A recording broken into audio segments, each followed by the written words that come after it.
This is the Illuminate podcast, a Sandy Boy production.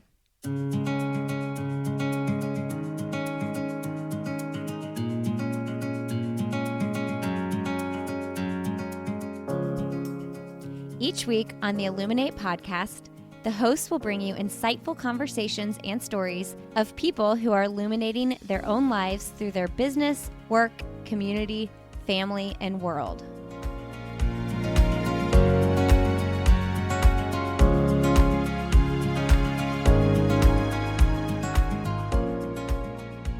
Hello and welcome to the Illuminate podcast. I'm your host, Emma Benner, and today I'm sharing episode 73 with Tina Beauvais.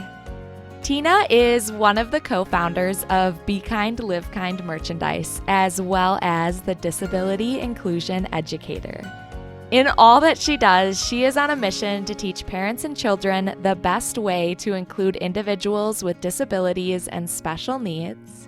And the inspiration behind all that Tina does is her daughter, Noel, who was diagnosed with muscular dystrophy at 5 months old and has gone on to just be the inspiration and motivation behind all the work that Tina does over at Be Kind, Live Kind merchandise, as well as her Disability Inclusion Educator work. So, Be Kind, Live Kind merchandise is an online shop as well as a boutique in Greeley, Colorado, and they sell various types of apparel, accessories, stickers, and jewelry, all with the intention of spreading the messages of kindness, acceptance, and inclusion. And through their shop, they do some incredible work where they dedicate the sales of specific designs each month to raise funds for a family that is caring for a child with a disability. And at the time of this interview, they actually were still running the shop out of Tina's home as solely an online shop. But since the business has gotten such a great response from the community, they have actually opened an in-person boutique. So it's just really fun to look back and hear this conversation with Tina when they were more at the start of the business and then look at how far they have come in just a short period of time. And Tina's other work as the Disability Inclusion Educator is designed to help parents to raise disability-inclusive kids, as well as educate the general community on how to connect with individuals with disabilities and special needs. So she does advocacy work through her online platforms and speaks to students, parents, and educators on the message of inclusion. I am so excited to share my conversation with Tina, but before we get started, I do want to share about Finley's. If you love Tina's mission about helping individuals with disabilities and special needs, then you will love Finley's, because they are a company that was founded by two former special education teachers, and they make pet treats with just a few all-natural ingredients that your pets will love. And they give 50% of their profits to initiatives that provide employment training, accessibility, health and wellness, and advocacy platforms for people with disabilities. They are doing incredible work over there and helping so many people in the community. So you all can actually use code Illuminate20 to get 20% off your order at getfinleys.com. All right, everyone, I am so excited to bring you my conversation with Tina Beauvais.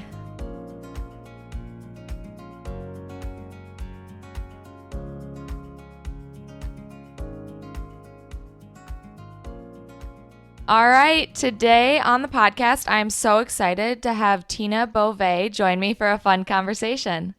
Yeah, thank you so much for having me. I'm so glad to be here. Yes, this is a conversation I've really been looking forward to because I do a lot of work in the special needs community and I just love that community and it's where my heart is at. And that's really what you're all about, is being the disability inclusion educator. Yes, and it's funny that you say that because my husband laughs all the time because I totally just made that position up and I just decided to call myself a disability inclusion educator.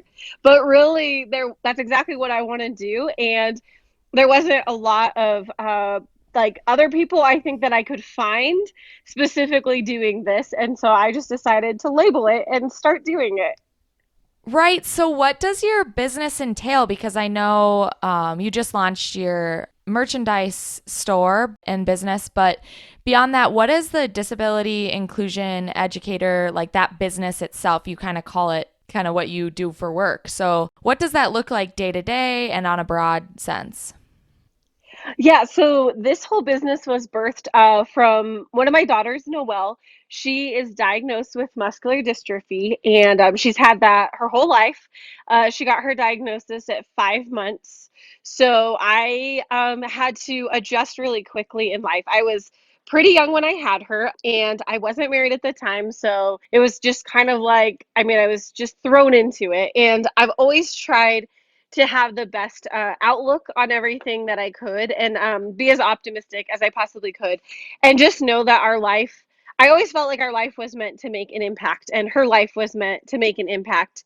And so this actually came a couple years ago when she was in elementary school. One of the kindergartners actually had asked her nurse, she's a nurse that goes with her to school, but she said, we think she's a zombie. Is that true? And her nurse came home and told me that, and it broke my heart on a couple levels, but mainly because these kids were going to school with Noelle, who's such a sweet, fun, loving kiddo, and they were actually just afraid of her because they didn't know and they hadn't ever been able to ask questions. And so that's really where my hope and my disability inclusion education came from was I want to create an opportunity for students, for parents, for educators to ask questions. And I think sometimes we learn best when we can ask questions.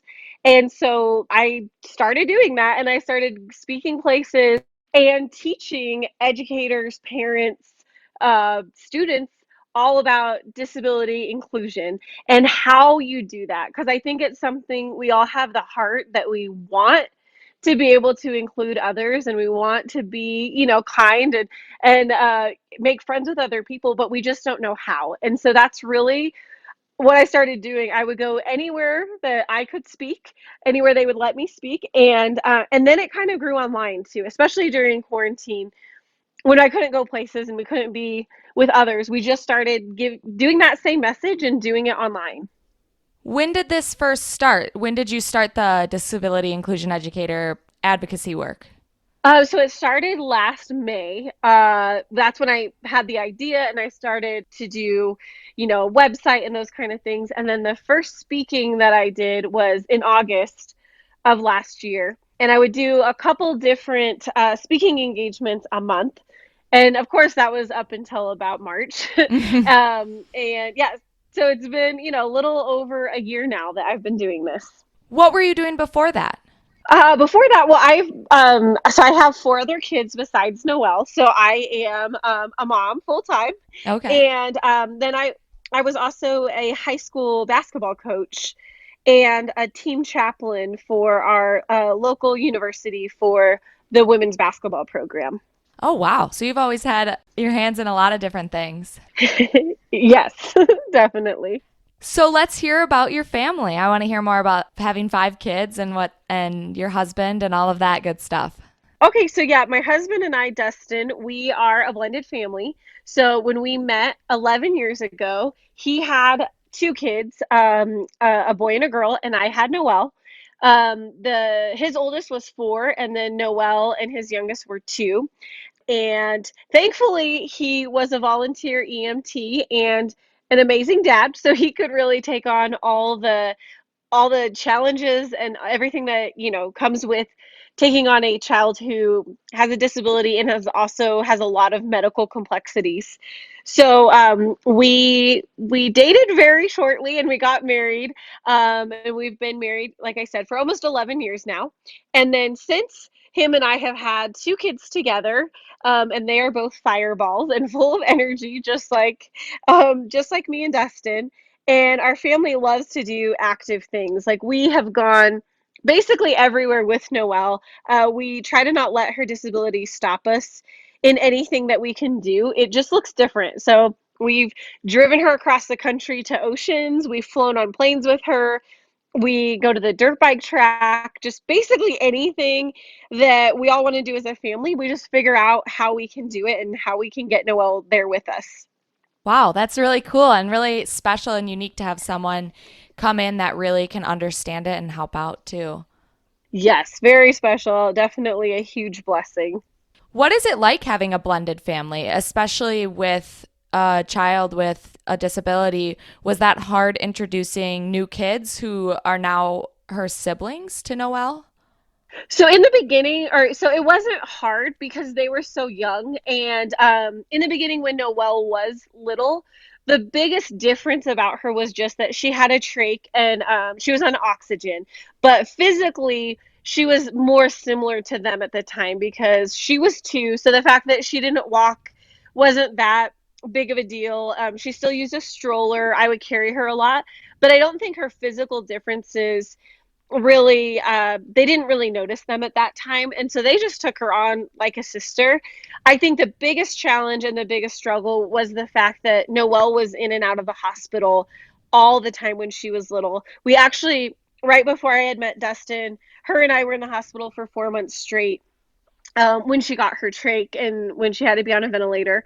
So I think the biggest change in life when we blended our family was the fact that Noelle was always in the hospital, and that definitely took a toll on our family dynamic and on our marriage, on my husband. He wasn't used to having to have a child who needed to be in the hospital at all.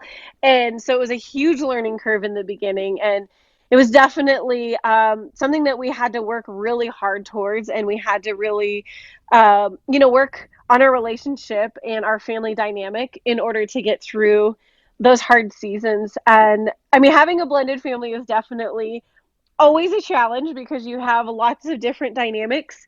But I've always just taught my kids that, they don't have to pick between one of us or the other. They get two moms. They get, it's kind of like extra. They get extra love instead of trying to divide it or fight for it. So in that sense, our family dynamic has been very healthy from a blended family standpoint.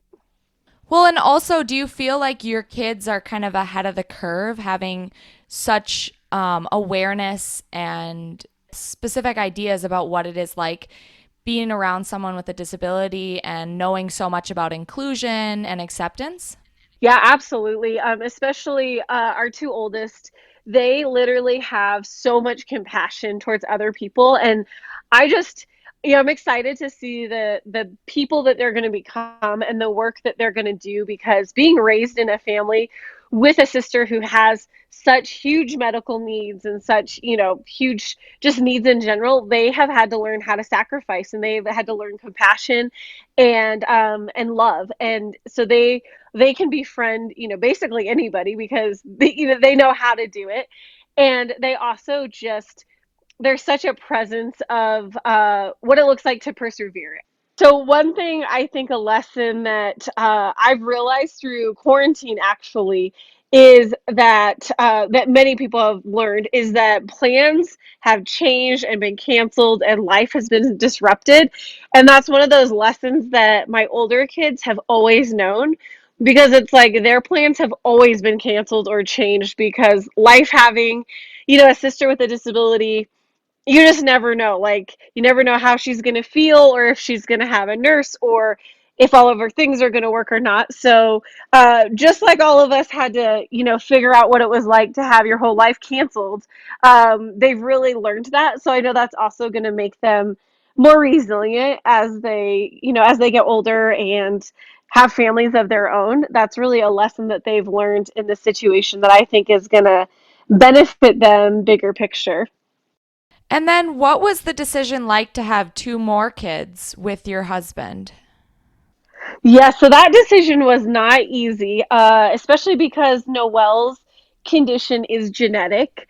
So I didn't know if she, got it, inherited it from me or from her biological dad. So it was a very hard thing. And when I first met my husband, I actually wasn't even sure if I wanted more kids, just because the experience I've had with Noelle has been so different. And just not what I was expecting anyway. But then part of me, I think, was a little worried to have things kind of go how you always expected them, that maybe I feel like was Noel missed out on something. But a friend actually told me, she had a daughter with a disability, and she told me, you know what, deciding to have another child was actually the best decision I made. And I really took that to heart. And really, what she meant in that is that then she was able to be mom of those kids, and she didn't also have to be caregiver and didn't also have to be advocate and, all these other titles that kind of come with it. And that was so true. Once I had another child, it was like I was able to just be that mom role. And even to Noel, I was able to just be mom and not feel like I had to do and be everything. And so it really was a blessing, but it was definitely a decision that we did not take lightly. And there was, we entered that decision knowing that they could possibly have the same condition that Noel does. And so it was something that we definitely had to take our time with and make sure we were ready. And I would suggest that to anyone else who, maybe in a similar position, is like, just take your time on it and make sure that you'd be okay either way. So, yeah. And on your platform, you do answer just a lot of questions about having a child with special needs, for new parents of a child with special needs, or friends and families, or just really anyone in the community that are wondering about inclusion and about parenting and everything. And I pulled a couple of them that I thought were just really important and special questions for the journey and for anyone kind of wondering from the outside. And so one of the first ones was, what is the advice or the words you would offer a family with a child that has just been diagnosed with a disability? Yes, that the very first thing I would offer is a diagnosis is not a definition of a life. The diagnosis does not necessarily define what your child will or won't do. So almost take it with a grain of salt. Like, it's great sometimes to have a diagnosis as far as, okay, now I can kind of know what to expect, but in reality, your child is completely unique and completely different, and a diagnosis cannot completely define them. So that's just one piece of the puzzle. Another thing I would say is that your life isn't over, because I think sometimes we believe that lie as a special needs parent, or when we find out our child has a disability, that life as we know it is over. And I just don't think that's true. Sure, the life as we know it, our normal, is going to be different, and our normal, has changed. And I also like to say there's really no such thing as normal anyway. Normal's a setting on the dryer. But your life and everything else, it's going to be different, but it's not over. So continue to live and continue to give your child the best life that they can possibly have.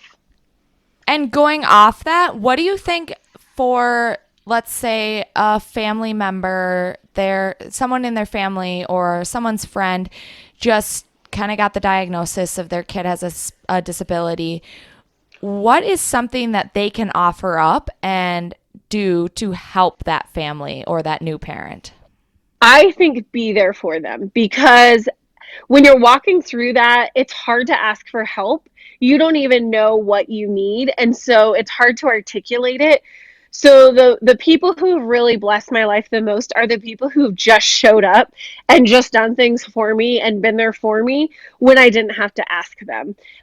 You're just trying to kind of uh, you're trying to keep yourself together, you're trying to figure things out, and you just don't have the time to reach out. But more than anything, you need to know that you're not alone, that you're not isolated, because getting a diagnosis and being in these positions can definitely make you feel isolated and alone. So I think the best thing you could do is to reach out, and then just keep reaching out. And don't take it offensively if they don't know how to reach back to you. But I think just your presence and them knowing that you're there for them, I think that really means the world to a family. And then what are some misconceptions about Noel's diagnosis or just about having a child with special needs in general? I think one of the misconceptions is that just in general, with somebody with a disability, we as society, we pity them. That's the first thing that we do. So the biggest misconception that we have is people pity our lives and our situations and feel sorry for us. And that's one thing Noelle wants to teach with her life is she doesn't feel sorry for herself and she doesn't want other people to feel sorry for her either. Like she loves her life and she has the best attitude. She's really hilarious. She has such a dry sense of humor. And so for somebody to look at her and pity her, it's actually not giving her life the full value that it has. So I would say in general, a big misconception is pity, and then the next one would be fear. That people are just afraid of something that's different. They're afraid of hurting Noelle or Noelle getting sick or not understanding her, or there's just a lot of fear. And that's exactly too why I think education and questions actually combat that fear. And the questions are what lead people to better understanding. So those are the two biggest misconceptions that we face is fear and pity. Did you have fear when you first heard the diagnosis? I did not. Actually, surprisingly, when I first got her diagnosis of muscular dystrophy, my first response was, well, she could still be in the Special Olympics. And I literally think that's just how I deal with things. I am an optimist by nature. I reframe things. And I also think that the first 5 months of her life, as a mom, I knew that there was something wrong. I just knew. And so I think I had already grieved a lot of that. So when you say the actual diagnosis, I mean the day of, I remember getting it and that was my response. But not to not to say that I haven't grieved it, that it hasn't been hard, that there hasn't been really challenging moments. But I just think being her mom, I kind of already knew. So it really wasn't a shock when I found out. I mean, it was a shock when she was born. I definitely had no idea before I had her that anything would be wrong. So that was when the shock happened. But as far as when that diagnosis came, I think I had already had some time to process it. And that's why I was able to kind of have that response. Okay, well, Special Olympics is the best, so it's not crazy for you to be excited about being involved. Yeah, then you can imagine how I felt Noelle's first race in the Special Olympics. The first time she went, I was literally like a ball of tears. I could barely even keep myself together because it was such an amazing experience to be a part of anyway. Like you said, it is amazing. And then yet to be a part of it with Noelle and have her a part of it, it was, and still every time I go to any Special Olympic event, I cannot help myself but cry of just what an amazing, it's just an amazing place to be around so many amazing people. It's phenomenal. Yeah, and it's just so cool I ran track and cross country in college and throughout high school too. And it was a turning point. I started volunteering with Special Olympics in like ninth grade, and it was a big turning point in my running career of just seeing the joy that the athletes had just to be there. Whereas I was crying after a race because I missed my personal best by a second, right? And just that was a big turning point of being like, why do I get so nervous and so anxious about this race and make it like the biggest thing in my world, and like my life was going to be over if I didn't compete well. But then seeing those athletes just show up with so much joy and gratitude for everyone there and involved, and just being able to line up for a race or any competition that they do was something that just changed my life, honestly. Yeah, so you'll appreciate this then since you're a runner. We actually started running with Noelle 2 years ago. And we, like our third race in, we decided to do a 10K, which I thought we were going to do it like 6 months in, but we decided. And as we were running, my oldest son, he was like, Mom, I can't do it anymore. Like, I'm just too tired. And we were pushing Noelle in an adaptive stroller. And I looked at him and I said, well, we're not running for us. We're running for Noelle. We're taking the steps she's never taken. And I said that and I just started bawling. Like in the middle of this race running, I'm bawling. And I came home that night and I Googled how many steps Noelle would have taken at that time in her life. And it was like, I think it was like 400 million or something. It was some crazy huge number. I might be exaggerating it now. I don't know. But so after that, we actually started something called Steps for Noelle, and we started inviting other people to help us get her steps, to help us like get to that goal of where she should have been. And it was so cool. We had people from all over the country and even different parts of the world taking steps for Noel and logging them, sending us pictures and videos. People who hadn't even been working out started working out. And we actually met our goal within like 3 months, and we thought it was going to take us years. And this one organization heard about what we were doing, and they were doing a step challenge. They donated like millions of steps to us, and it was just a really awesome opportunity. And like you said, it made it about more than running. And there's this quote that I had put on one of our pictures, and it was like, I run for people who can't run, because when I think about them, I know that they'd be doing it if they could, and that makes me run even harder.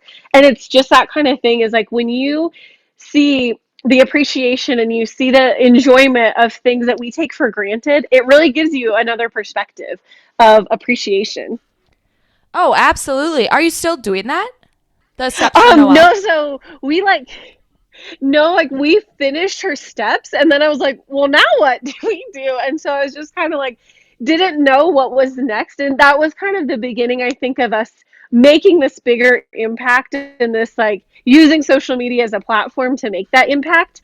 And we continue to run with her. Well, we since then we've done this Labor Day 10K every year in our in one of our local cities.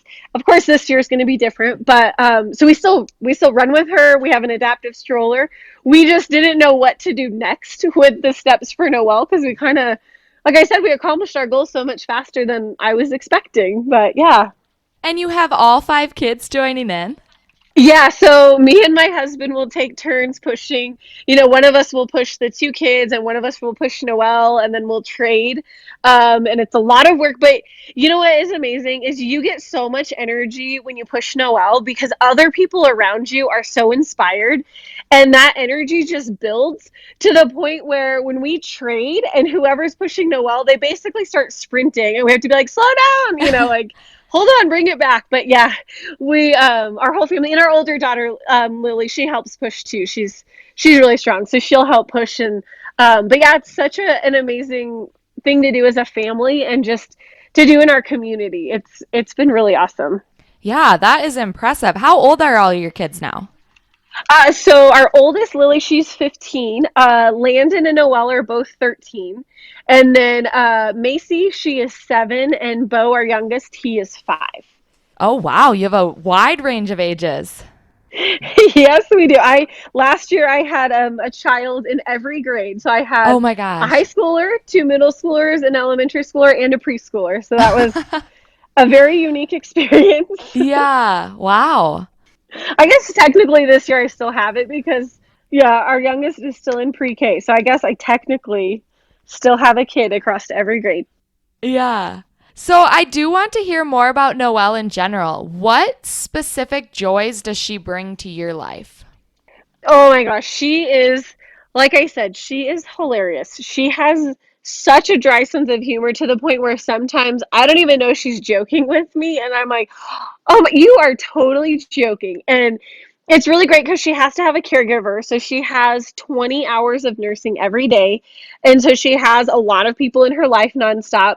But even with all of them, she like brings them joy, and she makes them laugh. And like, for instance, I'll walk in her room if she's laying down, and she'll go, stranger danger, stranger danger, and like just silly things like that. But she's really just lighthearted. And I mean, there's some things that she gets kind of like frustrated about with her cares, but for the most part, she's just a joy. And I think it's a blessing that she has such a good attitude, because she does need so much help, and she doesn't complain.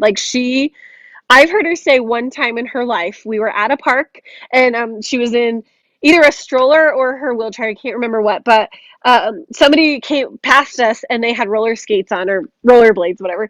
And she looked at me and she said, I can't do that. And literally, that was the only time she's ever said something like that to me. And, of course, it broke my heart at the time. Like, I know you can't, but she just doesn't complain. She just takes her life for what it is, and she chooses to make the most of it. So that's so inspiring to me. And, when you said, like, other people teaching you to not worry about the small things. Her life has taught me that. Her life has helped me learn to not worry about the small things. And I joke that her life prepared me for quarantine and it prepared me for, the challenges and the crisis because I've kind of been living in that state for 13 years. Like, I've never known what was going to happen tomorrow. I've always been basically, whether she's going to have an illness or not kind of determines what I get to do in life. And so she's taught me how to be resilient. And above that, she loves shopping. She loves doing crafts. She loves texting her friends and her nurses. And so she just brings, her spirit just brings so much joy to other people. Oh, that is amazing. And to like, definitely something we all can learn from is just taking what life hands you and making the best of it because you can't have it all. Yes, absolutely. So day to day, are you doing a lot of work with the disability inclusion educator side of things? Are you spending a certain amount of hours to a day putting things together? Yes, I have. I mean, it's been basically a full-time job since I started it because I do a lot on social media and I spend a lot of time and attention educating there. And a lot of that, I post a lot and do those things, but a lot of things happen even behind the scenes. And I have. We have quite a following right now we on TikTok, and that's led to us having a lot of interaction and community on Instagram. And I have responded to every message we've ever gotten because that's what it's about for me is the community, is the people, is communicating with them and talking to them. So obviously that takes a lot of intention and effort. And I do that willingly. And then I'm coming up with content and trying to figure out, how to say the same thing that I've said before in a different way. So maybe somebody else can learn it. And then, we just started a merch shop to kind of help spread this message in a more unique way. I think that I didn't want to just have it be limited to just disability inclusion, but just this message of kindness, this message of being able to be kind to people who are different. And I feel like now more than ever, it is a message that needs to be spoken because we all have differences, and that goes to people with disabilities who have physical differences or, cognitive differences to even just where we're at right now in society. We all have different trains of thought of what we should or shouldn't do or how things should be. And it's like, that's fine. But we can all be kind. And that's really where this message came from. And really, Noel was the one who started making bracelets this summer, in the middle of having not been able to go out of the house forever. She started making bracelets. And I realized, oh, she can do this because there's a lot of things that are really challenging for her to do. But making bracelets was something we could all do together. So we started making bracelets, and she had some, different letters in her little bracelet thing. And I just wrote out, be kind. And that's kind of where it started was, yeah, wanting to send this message and then also having it be something that Noelle could do and that she could see the fruit of her work. And it could be something that could become bigger and something that she could participate in. And that's the same with the speaking and I always thought of like I was preparing a stage for her to be able to come speak on, for her to be able to come out and talk, which is also kind of ironic because Noelle has a paralyzed vocal cord. So her voice is really, really, really quiet. And so people can't hear her.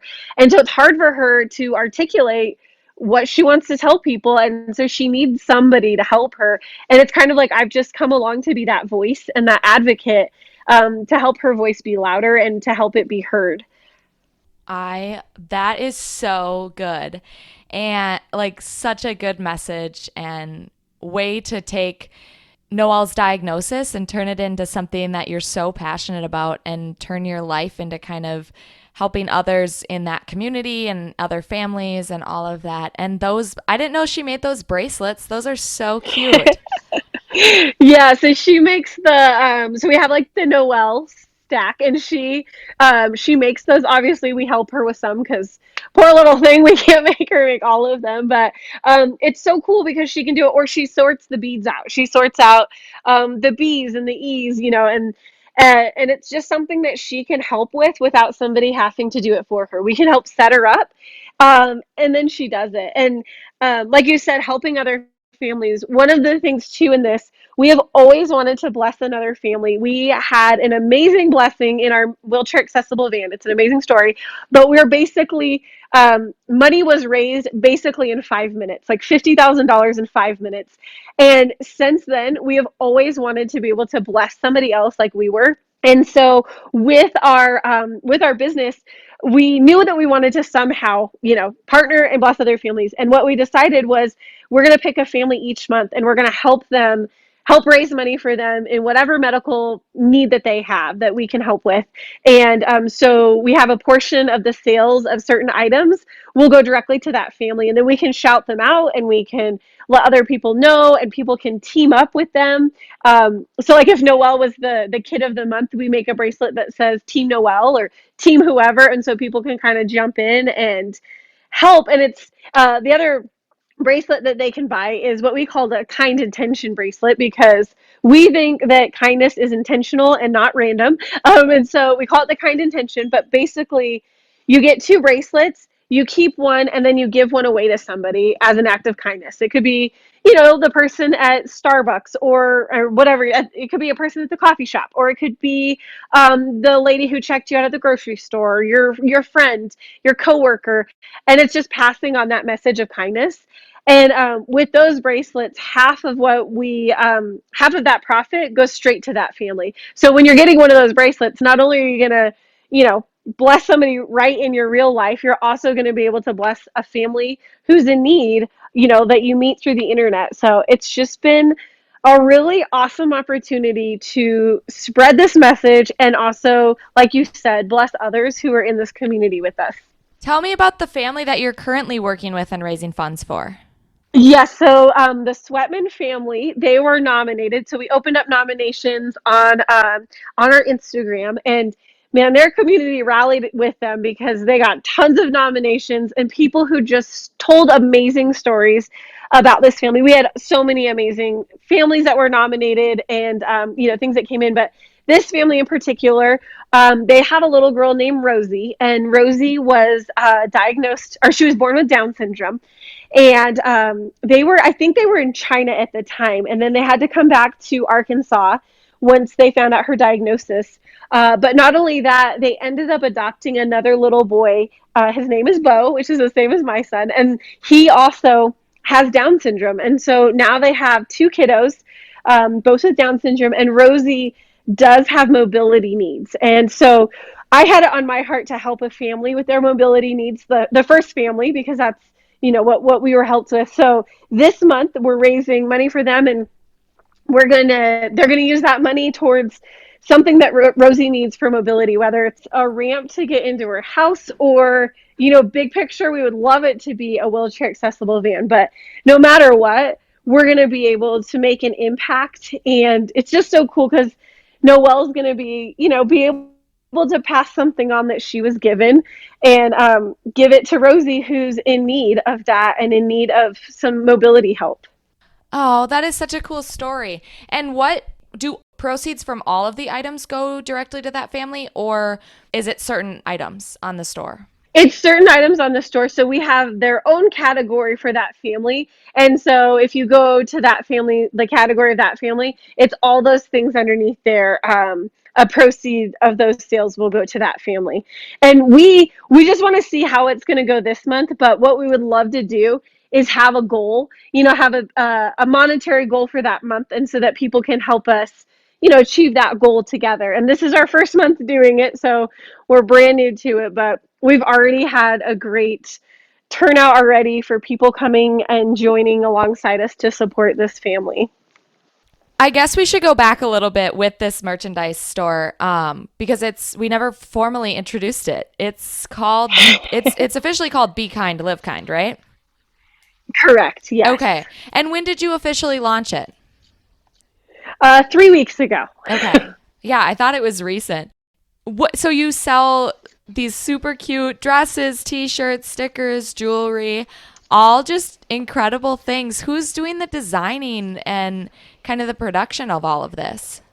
So me and me, Noel, my daughter Lily, and then my sister-in-law Hillary, we're doing all the designing. We're even making the clothes. So I really have it on my heart to make sure it's a handmade company, and it's something where we could offer, you know, employment to other people who can help us instead of just like, I don't know, getting it done somewhere else. I really have a heart and a passion to make sure that we are doing it ourselves and that we're putting our own effort into it. And I actually, so my sister-in-law, she was formerly the manager at Sally's, and she actually came on to help us to launch this and to do it. And her and I are super creative. And so, I mean, on the daily basis, we come up with new things or new designs or a new inspiration. So it's really fun because we see it as a company that's just continue, you know, it's going to continue to adapt and change. And we have the opportunity to get in a couple local boutiques, which wasn't even in my train of thought, and yet it's happening. So you know, we just basically show up in the morning and we're like, all right, what are we going to create today? So that's kind of how it's gone so far. Do you have a workspace or are you doing this out of one of your guys' houses?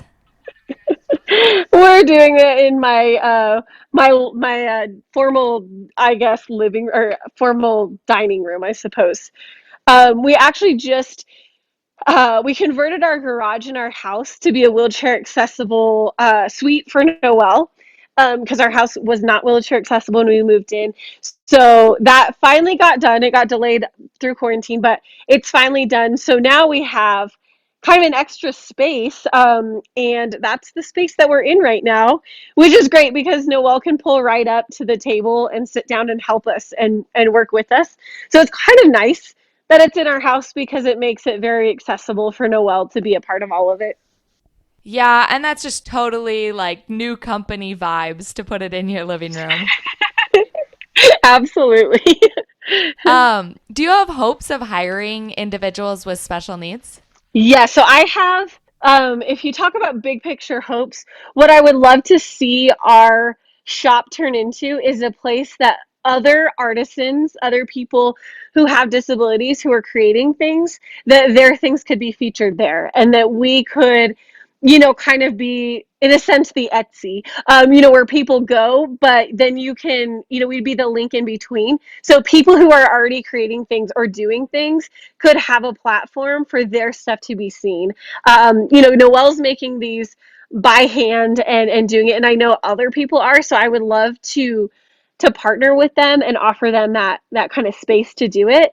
And my other hope would be that we'd be able to start featuring disability inclusive books on our site, so you could come, you know, to our site to be able to access all these amazing books that are being written by people both with disabilities and also without, you know, there's speech and language therapists or you know, parents who are writing these books or people with disabilities themselves. And I would just love it to be a place where you could go and in one spot find all these amazing ones, because it wasn't until I started this journey last year that I started finding all these awesome books. But before that, I didn't even know, I guess I didn't even know they existed, or I didn't even know to look for them. And so now I would love to feature a space for each of them also to be seen, and for their products to be, you know, to be on display so that so we can continue this message of inclusion. That's incredible. That just fits perfectly with the values of your company and the work that you do outside of that too. And obviously, I mean, there's the challenge of individuals with disabilities and special needs just not being able to get jobs as easily. And especially if they have trouble working, you know, even if they're able to be hired and they might have difficulties with transportation or limitations with things like that, this kind of eliminates that barrier for those individuals and those families too. Yes, and it enables them to do what they're already doing, or maybe what they're good at. Like I said, with Noel, you know, Oh, that's part of too. I didn't say this earlier, but part of this business aspect, it came from the fact that when we were at her last IEP, she's in middle school, so she's about to transition to high school. But I started to hear talks of, people saying, "Oh, well, what she's going to do when she's older," and I think somebody, not intentionally, but kind of made reference to like, "Oh, she could be the coffee cart person. Like she could serve coffee from the coffee cart." And like I just that hurt my heart that was like where her aspiration should be. And I'm like, no, wait a minute. I don't want to put her in that box and I don't want to limit her. And no, she may not go to college like some people can or whatever. Maybe she will. It's up to her. But I wanted to give her an opportunity to have hopes and have something bigger than maybe what society would say that she could do. And I think that's true of so many people with disabilities is that society labels what they can and can't do, and then it's a hard ceiling to break. It's so hard, and I just want to be one of those people to help break it for Noel and others, to be like, no, I can do more than this, and I can speak on stages, or I can run a company, or I can, I'm doing what I can with what I have. And so that's also where this like heart of like, I want to show her there's more for her came from. Was, dang it, I mean, if she wants to serve at the coffee cart, by all means she can. But if she doesn't want to, I want to give her more options. Yeah, I love seeing just how society has changed and how inclusion has become, more of a movement, and just seeing companies and different organizations like yours pop up to provide more opportunities and create more equality. And just on top of that, it also helps their unique strengths and abilities and creativity and all of that just be really showcased. Yeah, absolutely. Yeah, I love that. What was the response like kind of immediately right after you launched? Did you have a lot of purchases or was it a slow build? We had a lot of purchases. Yes, we had a really amazing turnout, and we've now been building, I guess not slowly, we've been moderately building, which has been so exciting. And we're actually reaching out to a lot of people to help collaborate with us, because as it is right now, and like I said, we're 3 weeks into it, and the only pictures that we have on our site right now are of Noel and my kids and my nieces because we just haven't been able to get product in people's hands to showcase them. But we can't wait to reach out and to showcase other people with disabilities or special needs or other families, spreading this message of kindness also.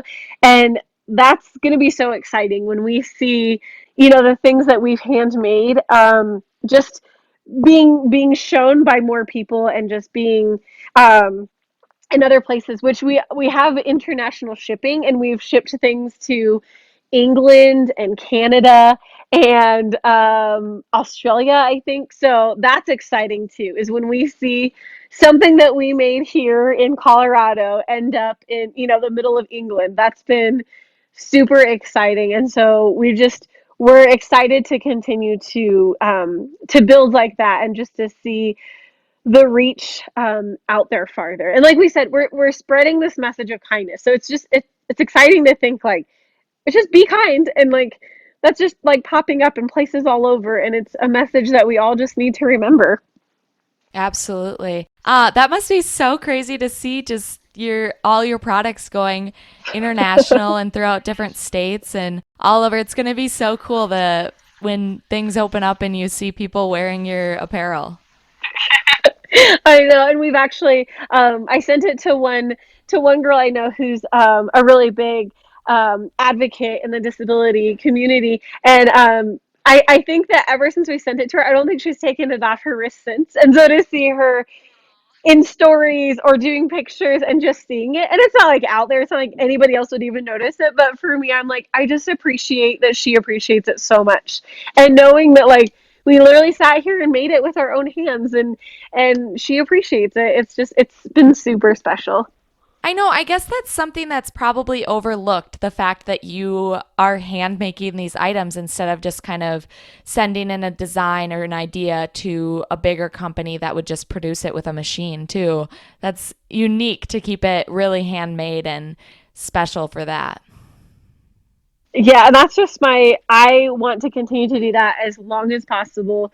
Because, like I said, I think there's so many people right in our own community who can benefit, and I would love to partner with other, other people who have disabilities and have them come in and help us once we kind of figure out what we need and what we're doing.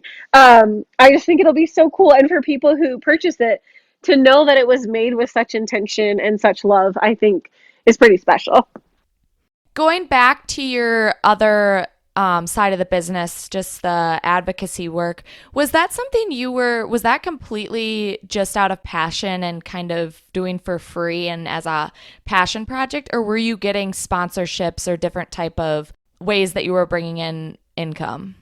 Yes, that was completely just a passion project. It has just been um, because I want the message out there and I'll do whatever it takes to get that message. That's been my heart. And I didn't have time to sit and try to get a grant or a this or that. Basically, I was like, I got to start talking. And so I don't know, I'll figure out how to like make money at some point or whatever, but I want this message out there.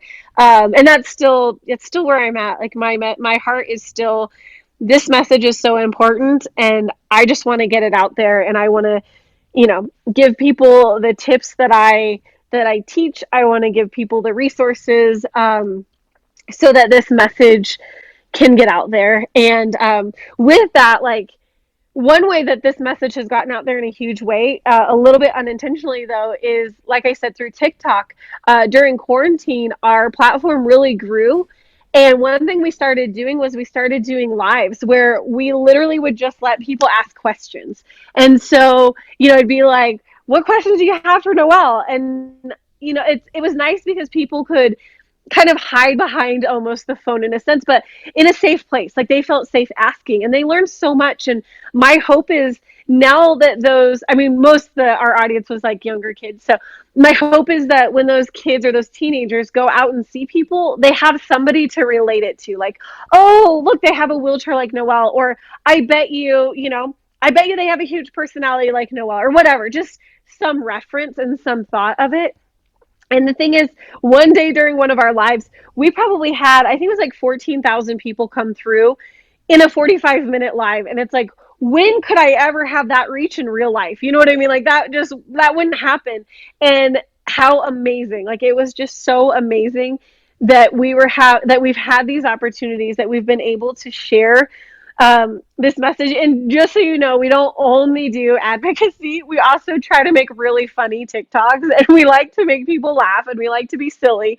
And so even that, it's like, that we've made people laugh and we've made people feel good in a time when it's been really hard and they've been really stressed out. And we just brought some like laughter and inspiration into their lives. But yeah, so this has definitely been a complete passion project for sure. Well, I'm sure a lot of those people that are communicating with you and finding you through that platform are definitely transferring over to your merchandise shop. Yeah, I hope so for sure. And that is where I think I was able to launch this with with some real hope, knowing that we have people who love what we're doing and really support us. And they've definitely showed that. So it's been really awesome. Yeah, social media is just so cool how you can connect with people from all over and kind of just expand your following and expand the people that you are reaching just through something as simple as TikTok. I know. Yes. I would have never thought the reach we would have had from 15-second clips. Right? Where do you hope to have your work and this new company be in, say, 5 or 10 years? Wow, that's a great question. I haven't thought for the merchandise side of it, but for the inclusion side, the education side, I hope to see a curriculum in every school that it's just kind of normal that we teach about disability inclusion. And I see it kind of being similar to character curriculum, right? We teach about character, We teach how to have great character and what that looks like. And I would love to see a curriculum that teaches disability inclusion and what does that look like and how do we do it? Because I think that we've come so far as a society that we let kids with disabilities and special needs sit at the table with us, but we still don't know how to be friends with them. And so I really want to see an education system or curriculum, whatever it is, that actually teaches kids how to be friends and how to interact with each other and be able to talk, really. Yeah, and wouldn't it be so cool if the individuals with disabilities within that school could kind of share their experiences and be kind of spokespersons for in that class? Yes, that would be ideal because then you're kind of like killing two birds with one stone. You're giving them the voice, and they're the actual educator, and then the other kids are learning from them. And there's so many different voices to be heard. So that would be amazing because it's like one person, especially one person who doesn't even have a disability themselves, me, I can't be the only voice. Like, you need all the different voices in order to understand it better and hear and get a better perspective. Yeah, I just think back to my high school experience, and I always just had a really big heart for individuals with disabilities, but it took until I was working one on one with them in Special Olympics and really learning more about them that I felt like I grew and was just more aware and more comfortable with my interactions and all of that. But it did feel like in my high school, the individuals with disabilities were kind of outcasts. Like they were just in a separate classroom and you didn't really interact with them and you didn't get to know them as people and hear from their experiences, because I think they have such a big voice that could help so many people and change just the idea of it in our society at a young age for so many people. When high school students or junior high students, that's when they're learning about how to really learning how to interact with everyone in the community too. Yeah, and I think that that's exactly how it was when I was going to school. That there just wasn't mainstream classes, and that's what I said. I think we've made a leap that now there's not necessarily just special ed classes or whatever. They're mixed together, but there's still not that actual friend. Like it's hard still to make friends, and that's why I I want to do this because I think every kid at the table should not only have a voice, but they should have a friend. And it takes intention and it takes education for that to happen. It's not just going to happen on its own. And we're better off, all of us are better off if we hear each other's stories and if we work together and if we know what somebody who has a different opinion or a different life or differences, if we know about them and we can hear from them, we're a better person for that. So I think it would be amazing to see this message in such a bigger platform. Well, how do you see yourself implementing that into schools? So I see myself and others like just building out that curriculum, and not that it's going to look the same everywhere, but just starting with one and starting with something that then could be replicated and used, in another school and in another school, and just and obviously now with how education has already changed in the last 6 months, that really kind of breaks down some of the barriers that we would have been facing before. And so now we can kind of look at it in a place of like, wow, we might be closer to doing that now than we were before. Um, and so I think it's just continuing to be innovative and thoughtful and just figuring out how to get this message to as many people as possible. You are amazing, doing so much good work with your just within your family, within the business, and within the community. I love what you share and what you do just as a whole. Oh, thank you. Okay, and I want to hear so much more of your story and just different avenues that you want to go go to. So I think we need to have you on again in a couple months, in a year, just to see how the business has changed and how your work has changed and where you've gone from here. Oh, I would love that. That would be so awesome. It'd be awesome for me too to just kind of have that recap and, and see where we've been and continue on to the other things we're doing. Oh, for sure. Yeah, to look back at where you were just a few months before, because I'm sure so much will change as you learn like the way of the business and all of that, because that must be hard to get a hold of as well. Yeah, and but that's part of my whole thought process is like, I just jump in even before I feel ready because I'm like, well, I guess I'll just figure it out. I think a lot of us wait too long and we wait until we have it all figured out and then we're going to start. And I'm like, you know what? Just do it. Like I've been joking about this, but I wanted to paint the walls in my entryway and I didn't know what color and I was worried and this and that. And I was like, you know what? Just paint the wall. Just paint it. It's just paint. Worst case, you can repaint it. And sure enough, I painted it navy blue and it was too dark. And so I had to repaint it. But now I have an amazing color and it's awesome. But I think sometimes, we just overthink it. And it's like, it's just a wall. Just paint the wall. Like just start. Just jump out and do something. Right. With the business, like, and selling this merchandise, the worst that you can do is only a couple people purchase it and you tried, you put yourself out there. Yes, absolutely. I mean, and strategic. Like obviously, you need to have some strategy in what you're doing, but it's like just don't overthink it. And even in all of my teaching and education, it's like I didn't always know if everything I was saying was the best or whatever. I've learned like people have poured into me, and I've been able to, change what I'm saying or say it in a different way or get better pictures or whatever it may be. But it's like at least I was willing to start and and so maybe somebody needs to hear that. Like just start with whatever it is that's on your heart or you're thinking of, and start small, but you got to start.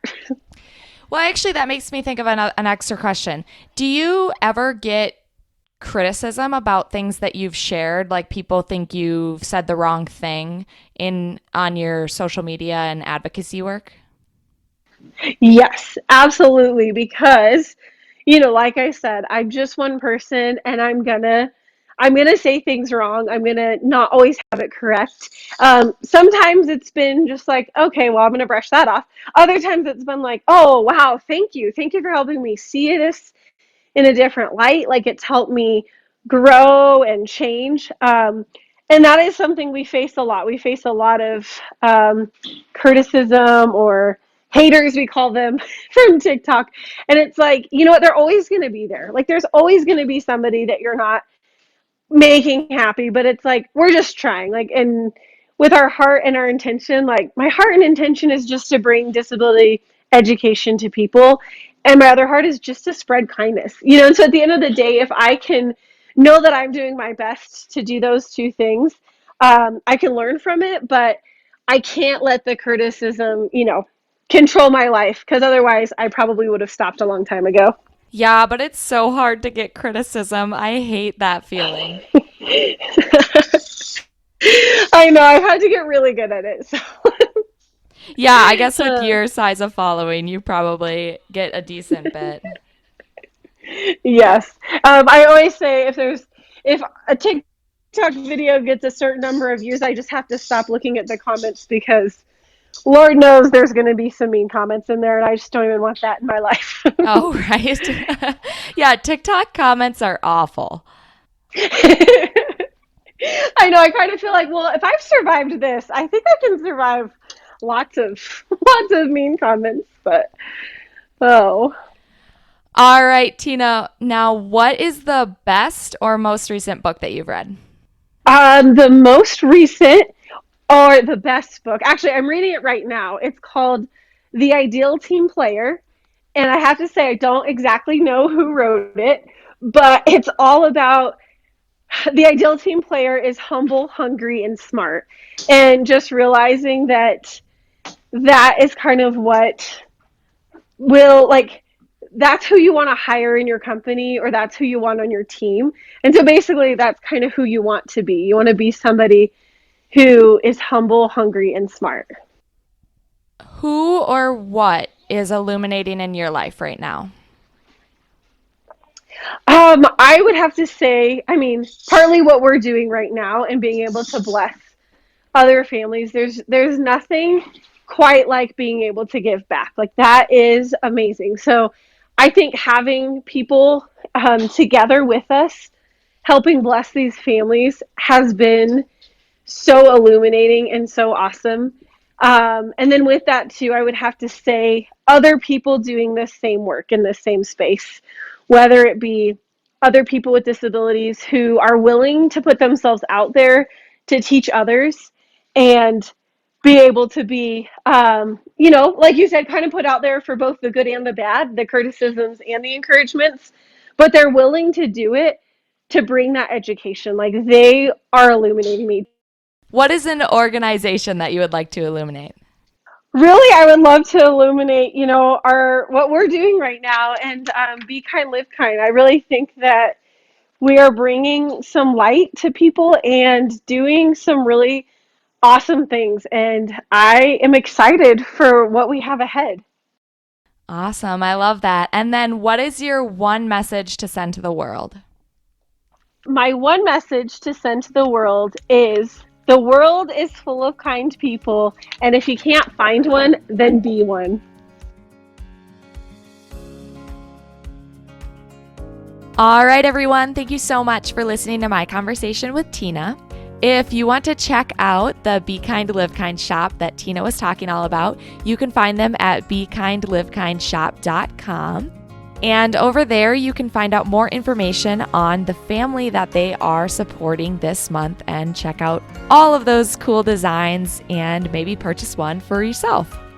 You can find Tina on Instagram at TinaB_Disability Inclusion ED. Over there is where she shares all of her advocacy work, and you can learn more about inclusion and all of the work that she does over there. And while you're at it, we would love if you gave the Illuminate podcast a follow and let us know your thoughts on some of the recent episodes. You can find us at Illuminate_pod on Twitter or at the Illuminate podcast on Instagram.